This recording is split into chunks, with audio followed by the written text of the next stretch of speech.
كما صليت على سيدنا إبراهيم وعلى آل سيدنا إبراهيم وبارك على سيدنا محمد وعلى آل سيدنا محمد كما باركت على سيدنا إبراهيم وعلى آل سيدنا إبراهيم في العالمين إنك حميد مجيد. إلهي أنت مقصودي ورضاك مطلوبي آتيني محبتك ومعرفتك يا أرحم الراحمين. أعوذ بالله من الشيطان الرجيم. بسم الله الرحمن الرحيم. قل هو الله أحد الله الصمد لم يلد ولم يولد ولم يكن له كفوا أحد. Alhamdulillah wa syukurallah ni'amillah, pengajian di malam hari ini Allah berikan kekuatan, Allah berikan kemampuan kepada kita untuk masuk ke dalam majelis yang seperti ini atau disebut Raudhah min Riyadil Jannah. Masuk ke dalam Raudhah min Riyadil Jannah itu tidaklah mudah apabila tidak ditunjuk sama Allah Subhanahu wa taala, tidak dikehendaki sama Allah Subhanahu wa taala. Seperti banyak di malam hari ini manusia berkeliaran di luar dan tidak mengingat Allah Subhanahu wa taala, tidak mengingat atau tidak mendengar juga di dalam majelis ilmu pengetahuan untuk bekal kita hidup di atas bumi ini agar berakhlak baik dan di akhirat nanti dengan harapan dikasihi oleh Allah Subhanahu wa taala. Bismillahirrahmanirrahim. Di dalam kitab Al-Lumah yang ditulis oleh Abu Sarraj Abu Nasr As-Sarraj, Masya Allah. Kalau Allah mengambil sedikit saja bisa menjadi lupa, seperti itu. Jadi manusia tidak berdaya. Abu Nasr As-Sarraj At-Tusi di dalam kitab itu dibacakan tadi tentang tahapan, masih kita berbicara tentang tahapan-tahapan keadaan seseorang. Dan tadi lebih dekat berbicara kepada masalah pertaubatan. Jadi makom-makom awal di dalam pertaubatan. Para sahabat sekalian, makom pertaubatan ini tidak seluruh juga manusia yang apabila Allah Subhanahu wa taala tidak ikut campur, manusia tidak pernah bertobat. Garis bawahi dulu itu. Manusia bertobat, entah apa yang sebagai musabib daripada pertaubatan itu adalah tangan Allah berkuasa atas makhluknya agar makhluk itu bertaubat kepada Allah Subhanahu wa taala. Ada yang terkena bahasanya bahasa makhluk ini musibah. Allah tidak memberi musibah, tidak. Seperti saya beritakan atau saya beri contoh, seseorang kebanjiran sepinggang, kita sering melihatnya di gambar-gambar atau dimanapun, banjir dia. Lalu orang-orang yang berada di situ, di dekat sungai itu, dia berbicara, kami sedang terkena musibah. Kena musibah atau mencari musibah sesungguhnya manusia karena kebodohan itu. Itu jalur air, tempatnya air, tinggal di lembah, kena longsor. Karena manusia sudah terlalu banyak, terlalu padat, dia tinggal di mana saja. Termasuk karena tidak berpikirnya kalau itu akan longsor. Andai kata dia tinggal di tempat yang biasa-biasa saja, tidak kena longsor, tidak kena musibah. Karena itu jalur longsor, jalur musibah. Jadi kalau kita cermati para muhibbin, para pecinta Allah Subhanahu wa Ta'ala, atau para salik, para pejalan di jalan kesucian ini, menyadari keadaan itu, sepertinya itu bukan musibah. Adapun terkena sesuatu karena kehendak Allah Subhanahu wa Ta'ala, Allah mengajarkannya untuk menerimanya semuanya, sekalipun ada di tempat aman. Karena Allah berkehendak, sekalipun kita diberikan akal, agar kita ada di dalam kewaspadaan. Kalau kewaspadaan sudah dibuat oleh kita, sudah dilaksanakan, sudah dilakukan, sudah menurut prosedur yang manusia gambarkan, tetapi masih terkena juga, ini baru takdir namanya. Usaha manusia sudah, tetapi ketentuan Allah Subhanahu wa Ta'ala datang. Dan ketahui oleh para sahabat, Allah Ta'ala menunjukkan keperkasaannya, termasuk di dalam pertaubatan ini. Penyebabnya tadi, ada yang manusia menyebutnya ini sebagai musibah, lalu teringat kepada Allah Subhanahu wa Ta'ala. Ada juga yang tidak bertobat, sudah begitu. Ada, Allah buat begitu memang. Tetapi yang bertobat, ada juga ini kadar-kadar di dalam pertaubatan. Setelah hilang kegundahannya, setelah hilang keluh kesahnya, setelah hilang kepedihan di dalam hatinya, dia jahat lagi hidup di atas bumi ini. Dia nyaris durjana lagi hidup di alam semesta ini. Semua aturan-aturan di dalam agama tidak diikutinya. Kita berbicara tentang ilmu tahapan. Di dalam ilmu tahapan ini ada pertaubatan, ada zuhud, ada wara, ada qinaah, ada sabar, ada terus ke atas. Ada tawakul, ada khauf, ada haya, ada roja. Semua yang mengangkat tingkatan-tingkatan ini adalah Allah Subhanahu wa Ta'ala. Semua yang menjadikan dia bertobat di samping manusia diberikan akal, maka dengan akal yang Allah berikan kepada kita, saya menyeru kepada para sahabat, cepat laksanakan itu. Mengapa duduk di dalam halaqah zikir seperti ini? Lalu kita tidak istiqomah di dalam zikir-zikir. Bukankah ini adalah patokannya? Dawamu zikri wa dawamun ubudiyah. Ubudiyah bukan ibadah seperti biasa. Kalau ibadah yang seperti biasa banyak. Kalau yang tidak mensucikan diri, ibadat-ibadat biasa banyak. Kita jangan mencari yang seperti itu. Harus kita ada di dalam istiqomah. Di dalam wiridan-wiridan, di dalam zikir-zikir yang diberikan. Karena ini akan membentuk keadaan-keadaan, makom-makom, akhwal seseorang akan bertambah. Siapa yang mengangkat itu? Allah Subhanahu wa Ta'ala. Karena apa gerangan? Karena kepatuhannya. Karena dia disiplin apa yang diajarkannya, dilakukannya. Wiridnya terus menerus. Syukur. Kalau yang sudah diajarkan di dalam kewaspadaan, memasuki sebuah makom, lalu saya mengajarkannya hifzul anfas. Memelihara setiap nafas-nafas yang keluar masuk itu. Agar semua bertaut kepada Allah Subhanahu wa Ta'ala. Atau aurad-aurad atau wiridan-wiridan yang diberikan berupa wiridan-wiridan, dia disiplin di dalamnya. Lalu banyak dia berzikir kemana-mana.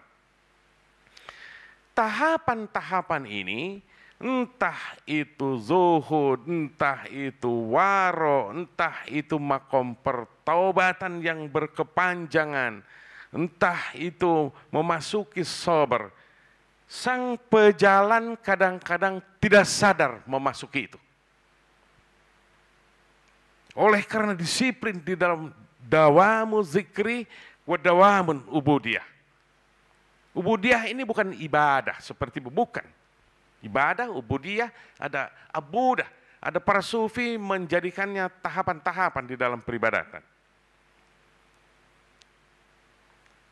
Kalau ibadah-ibadah biasa masih kita bisa lihat entah di internet, entah di mana, masih bisa memburuk-burukan orang lain, menjelek-jelekan orang lain, menjadi wasit Islam, seolah-olah dia sudah jadi Tuhan. Oh ini salah, ini begini. Oh ini ada sufi yang tidak merasa tidak pantas memasuki surga, tetapi juga masuk neraka juga tidak berkemampuan. Jadi aku tidak memikirkan tentang neraka dan surga segala macam. Dihinanya, diledeknya oleh anak-anak yang tidak mengerti tentang ilmu tahapan. Karena kebodohan, karena kerendahannya, karena tidak memikirkan tentang kebersihan hati. Dia umbar syahwatnya di mana-mana.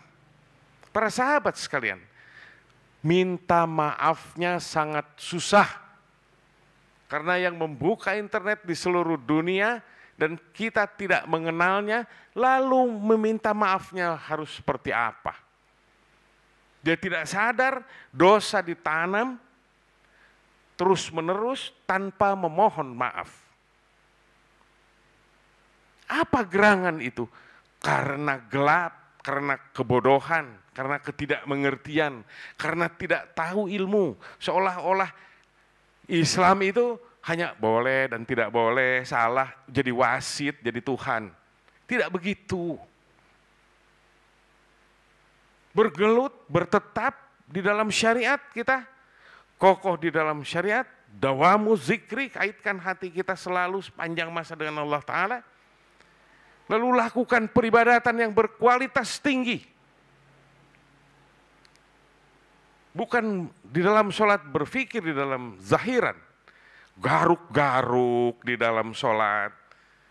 Membetulkan baju. Apa begitu bebasnya di hadapan Allah Subhanahu wa Ta'ala.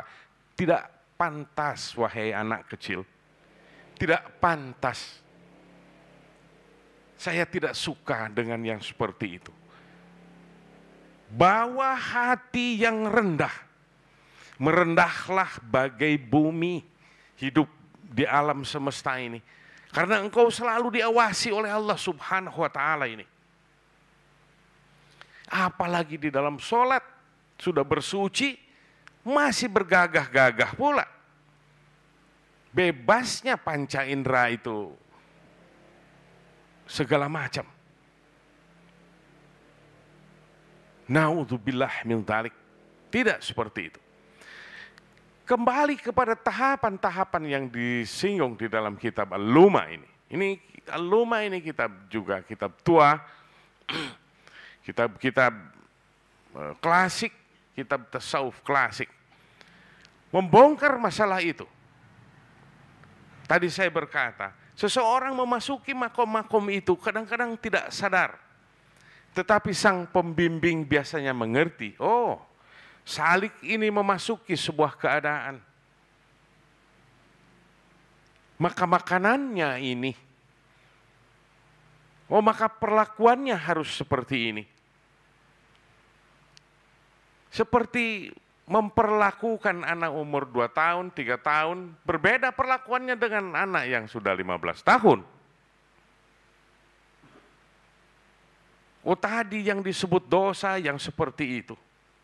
Oh aku telah menghujat para penzikir. Aku lupa, aku mohon ampun. Yang mohon ampun, yang tidak mohon ampun memang jijik kepada para ahli zikir banyak juga. Yang sadar mohon ampun.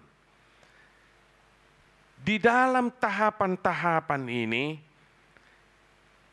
katakan peribadatannya para arif billah.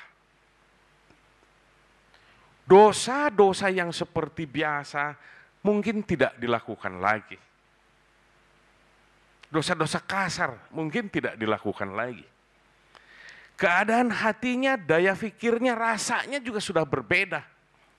Memandang sesuatu sudah berbeda. Inilah dia makom-makom yang tidak dirasakan oleh yang bukan pejalan. Yang hanya mengurus tentang boleh dan tidak boleh, salah, betul, jadi wasit. Tidak akan dirasakan. Berpuluh tahun sampai di aki-aki sepuh bagaimana, pasti akan tetap begitu. Tidak ada yang disebut alim. Tidak ada warid dari Allah Subhanahu wa ta'ala. Tidak ada warid, tidak ada. Sekalipun para penzikir, ahli wirid-wirid yang berkesinambungan, yang dalam keadaan istiqomah, terus di dalam zikirnya, terus di dalam wiridannya, dan jangan sekali-sekali berharap tentang natijah atau warid dari Allah Subhanahu wa ta'ala. Seperti yang didengarnya, oh kok bisa begini, Syekh Anu kok begini dan begini, aku kok tidak bisa. Jangan, itu rahasia Allah Subhanahu wa ta'ala yang pasti Allah akan berikan kepada si tekun ini. Dengan cara-caranya, dengan rahasia Allah Subhanahu wa ta'ala yang manusia tidak tahu. Tahu-tahu orang ini ada di dalam kehormatan, ketinggian, kecintaan Allah Subhanahu wa ta'ala. Karena dia jadi muhibbin, Allah pasti mencintai orang-orang yang seperti itu. Maka para arif billah, dosa-dosa yang terfikir adalah urusan lalai. Oh, aku telah melihat tanaman yang kutanam. Saat aku melihat pucuk tadi, baru tumbuh, indah warnanya, beberapa saat yang lalu, mengapa aku tidak memuji Allah Ta'ala? Kelalaian yang seperti itu. Mengapa aku tidak melantunkan segala sesuatu? Ya Allah, aku bertobat kepadamu. Hatiku beroleh sebuah kekaguman dan kegembiraan melihat pucuk yang baru tumbuh tadi. Yang kukasihi tanaman itu, tetapi hatiku tidak bersyukur. Aku tidak berdoa kepadamu, ya Allah. Ya Allah, aku bertobat kepadamu. Wa aqulu la ilaha illallah Muhammadur Rasulullah. Melihat bunga, oh bagus sekali ini bunga, tetapi hati datar. Bukankah itu sebuah rizki yang engkau lihat, yang Allah berikan penglihatan kepada itu, bergerak engkau melihatnya, menjadi kagum atas ciptaan Allah Subhanahu wa ta'ala, tetapi engkau diam saja.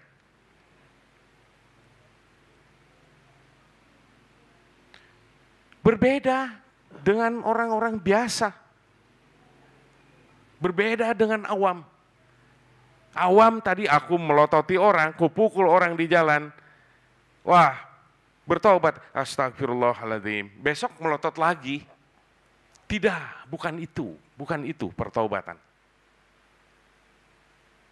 Pertaubatan membuat garis yang amat jelas. Garis itu harus tetap dilihat dan diingat-ingat bahwa aku tidak akan melewati garis ini lagi.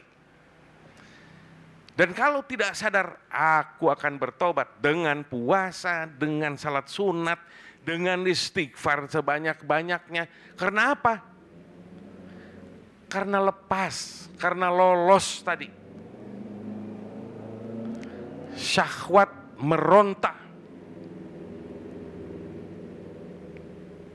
Ini dalam keadaan yang saya katakan tadi, lalai, sedikit lalu bertobat. Ini masuk di dalam golongan para arifin, para arif billah. Bagaimana golongan para arif billah? Hatinya, fikirnya, semua gerak-geriknya, kebergaulannya dengan makhluk, kalau masih bergaul. Ada juga yang takut batal, mundur. Kalau yang masih bergaul, berbicara tentang isi-isi dunia, hatinya tidak terpaut, hatinya tidak melekat, pikirannya tidak terfokus ke hal-hal yang seperti itu. Tetap saja pikirannya hanya kepada Allah Subhanahu wa Ta'ala, dan apa-apa yang didapatnya dari Allah Subhanahu wa Ta'ala ingin membagikannya kepada umat manusia. Adakah umat manusia ini menjadi gembira? Adakah umat manusia ini menjadi bebas dari segala macam keluh kesah yang ada di dalam dadanya?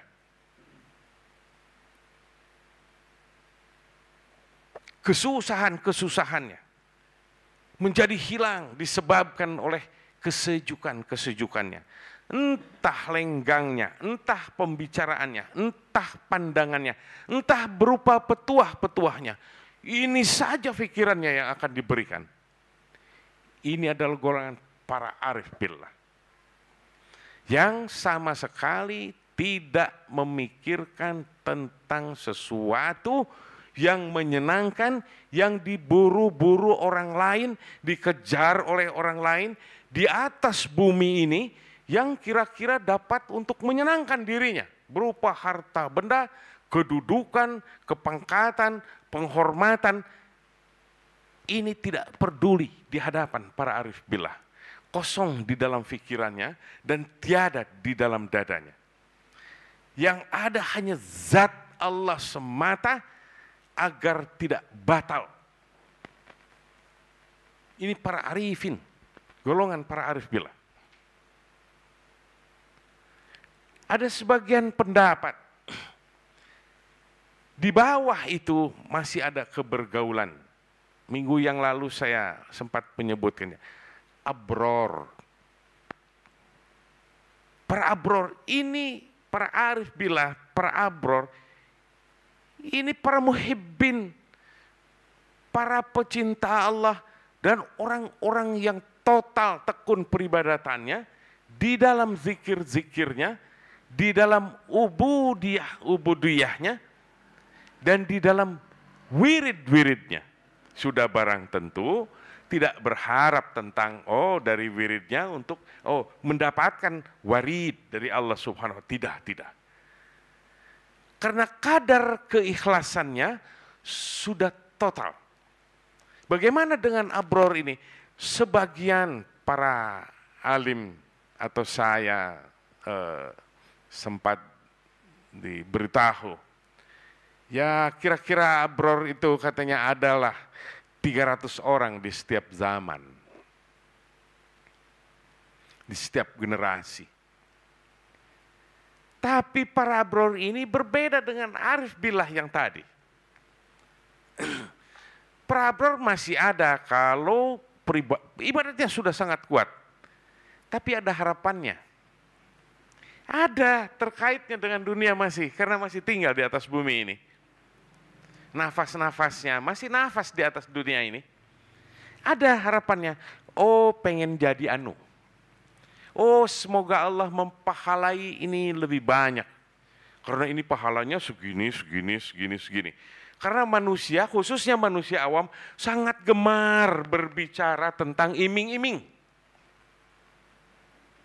Seperti anak kecil, nanti dikasih permennya, gembira dia. Sama. Dengan begini, 27 kali lipat. Kalau begini, 70.000 kali lipat. Kalau begini 100.000 kali lipat. Ibadahnya masih bercampur dengan keinginan itu. Pahala orang begini tuh begini. Ini ada. Di dalam kelas abror itu masih ada. Terkaitlah itu. Sekalipun tidak sekeras awam.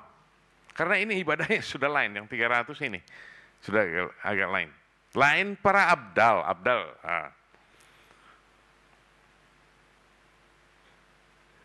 Dan para alim-alim Rabbani ini, para arif billah ini, ulama abdal, aulia, para wali abdal, dia kumpul, berdatang, bertanya tentang sesuatu kepada para arif billah ini.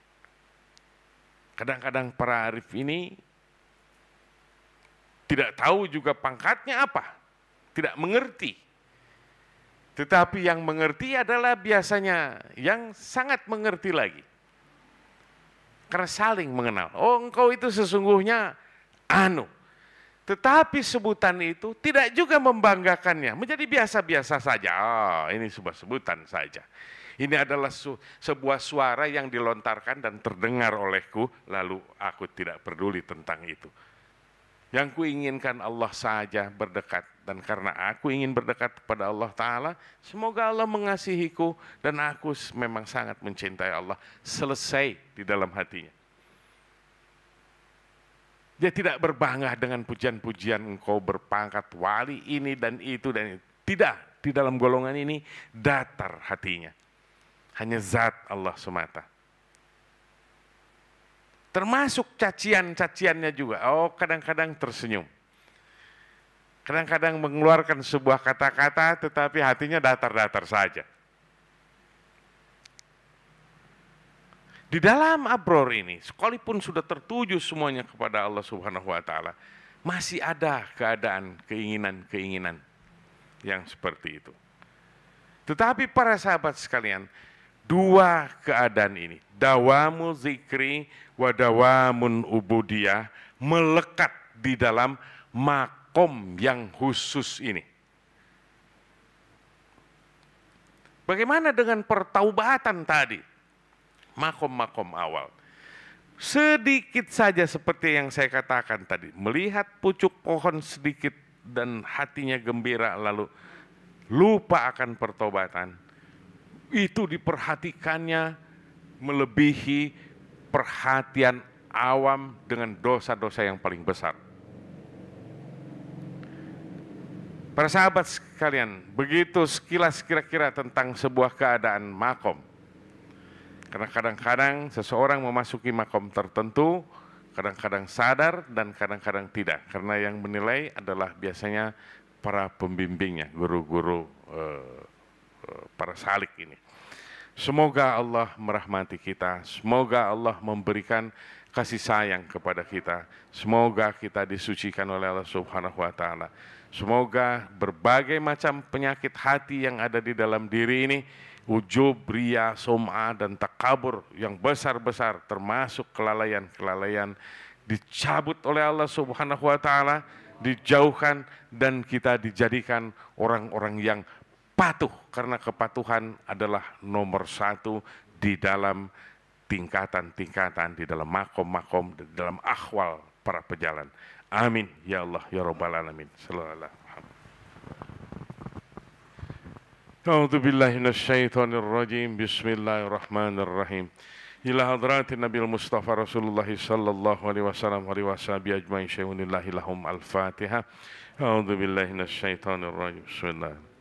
Alhamdulillah Rabbil Alamin Ar-Rahmanir Rahim Maliki Yaumiddin Iyyaka na'budu wa iyyaka nasta'in Ihdinas siratal mustaqim Siratal ladzina an'amta 'alaihim ghairil maghdubi 'alaihim waladdallin